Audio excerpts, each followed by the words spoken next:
When our story begins, it's in the early 90s. The first heat wave of the summer has swept in from the southeast. It's hot and humid, almost siesta-like, although there's a gentle breeze. Otherwise, everything is still and calm. Or can appearances deceive? Emergency on the way.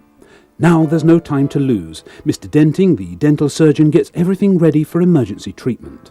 And suddenly, here is the patient. In the recent years, the dental market has been flooded with new techniques and new materials. But who is right and who is wrong? At least Mr. Denting is convinced that composites are here to stay. To cover all the different shades of colour, he's equipped himself with an abundance of different brands. And with his enormous stock of composites, there isn't a shade or tone that he feels he can't produce.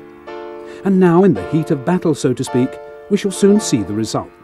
In spite of the shortage of time available, and after 3 attempts, the team succeeds in building up a new front. Mission completed, as they might say, across the Atlantic. Well, perhaps we've exaggerated Mr. Denting's clinical reality somewhat.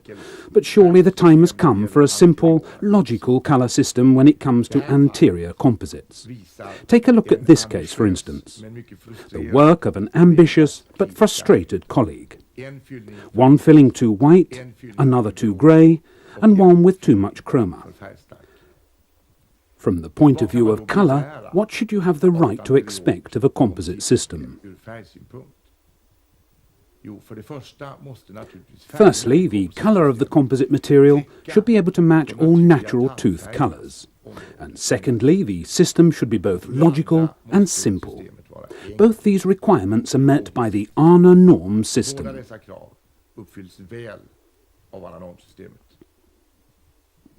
The base colour in the ANA norm system is called universal, with 60% opacity, and it is used in many cases.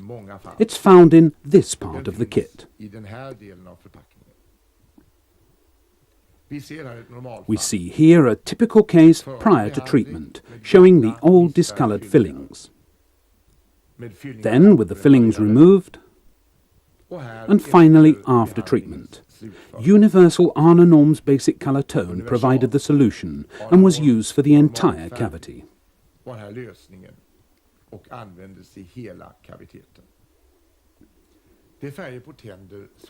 colours we've had most problems with are those which deviate most from normal tooth colouring. Those colours must naturally be included in a modern composite system. De färgerna måste naturligtvis finnas med i ett modernt kompositsystem. And the colours are white, yellow, brown and grey. First, teeth tending to white, most frequently among younger patients. Here's a case in point. A diastema between her centrals.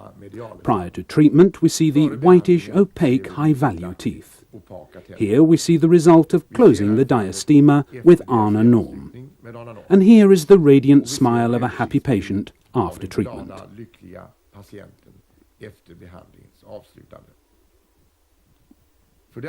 Secondly, we have the problem of yellowish high chroma areas, as in this case with a young patient with upper premolars damaged by aggressive brushing cervically. We've solved this problem with ANA norm high chroma yellow composite.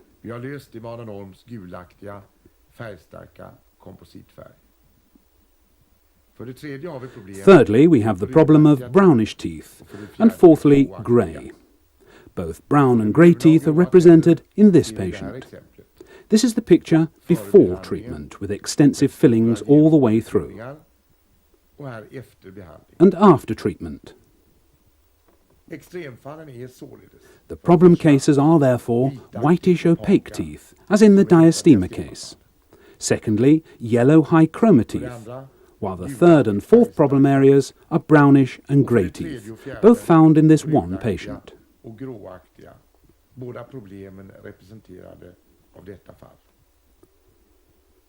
The problem colours are found in this part of the kit, above the base colour. But of course, tooth colourings do not always conform to those colours we consider normal or problem shades, but lie somewhere in between.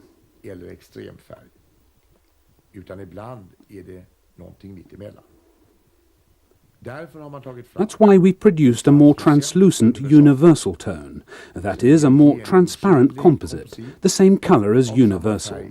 It belongs in the middle of the kit, between the problem colours.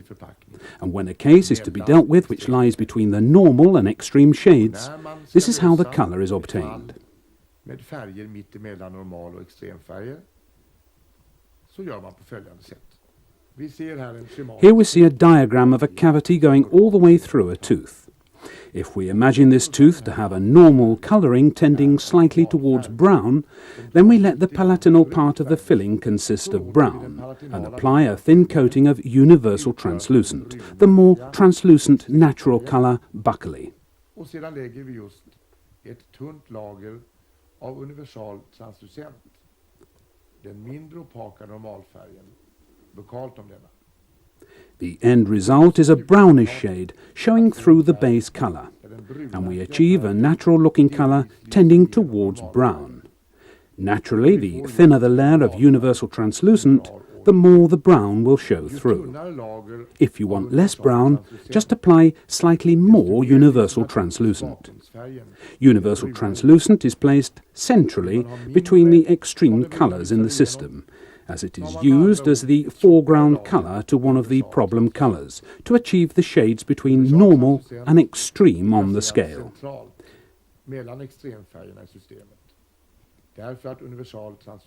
In this way we get as close as possible to the same colour of filling as the natural tooth, with the coloured base representing the dentine and the universal translucent the enamel.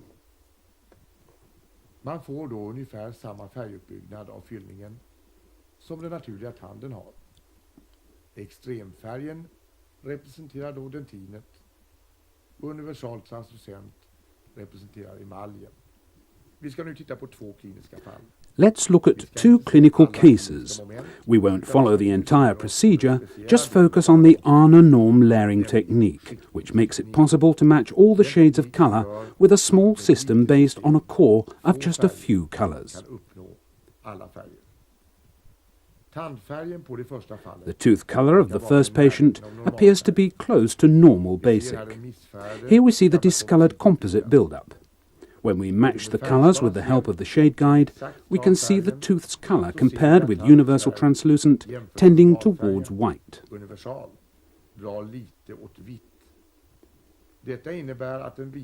This means that white will form the colour of the palatinal background, and universal translucent the buccal. For the sake of precision, the shade guide is itself made of the composite material. With the matrix in place, the white colour is applied with a practical applicator. Remove any excess with a hand instrument, so that there's enough room for a thin layer of universal translucent, the less opaque normal base colour. At this stage you can polymerize the background colour, if it's practicable to do so, before applying universal translucent. In this case I haven't polymerized the background, but applied universal translucent directly. The amount of universal translucent will naturally determine how much the white background colour affects the final tone.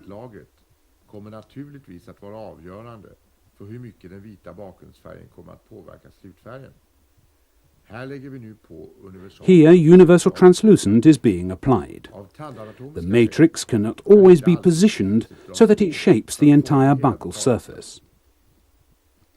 Efter det att arbetet är härdat, When the application has been polymerized, it is polished with the help of a Profin contra-angle handpiece and various rotating instruments. Here we see a diamond instrument. The extreme enamel-like surface is obtained at the final polishing with a diamond polishing paste and Robinson brush.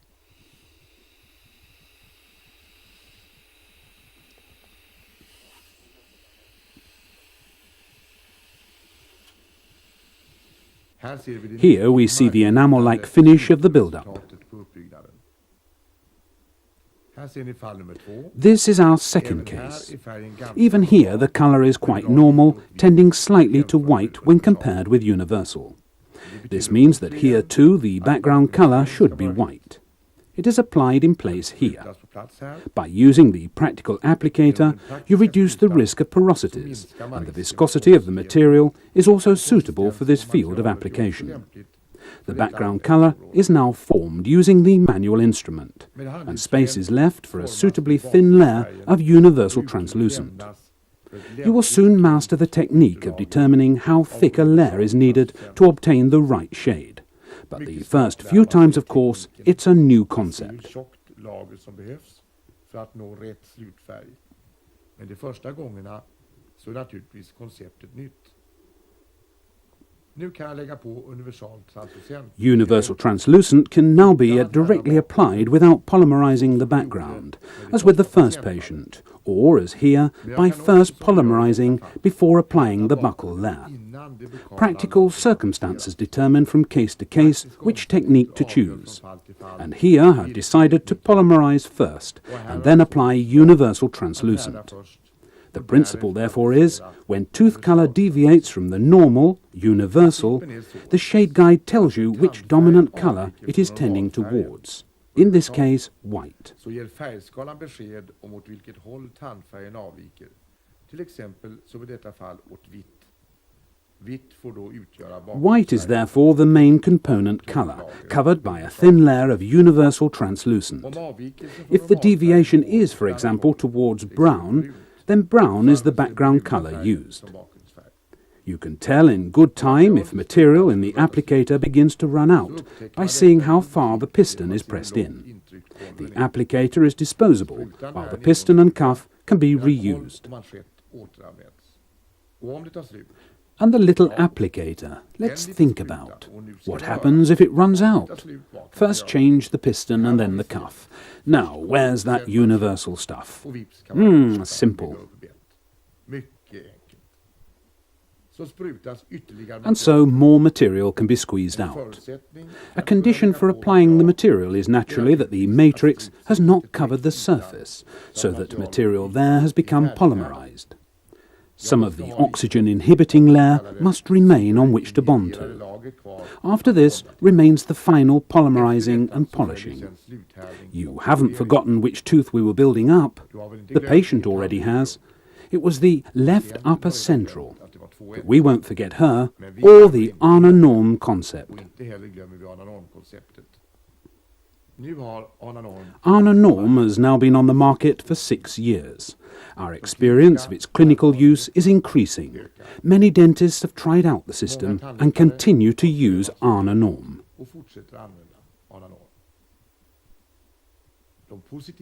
The positive comments from dentists, dental care personnel and patients are becoming more numerous the whole time. And that is the best recommendation there is.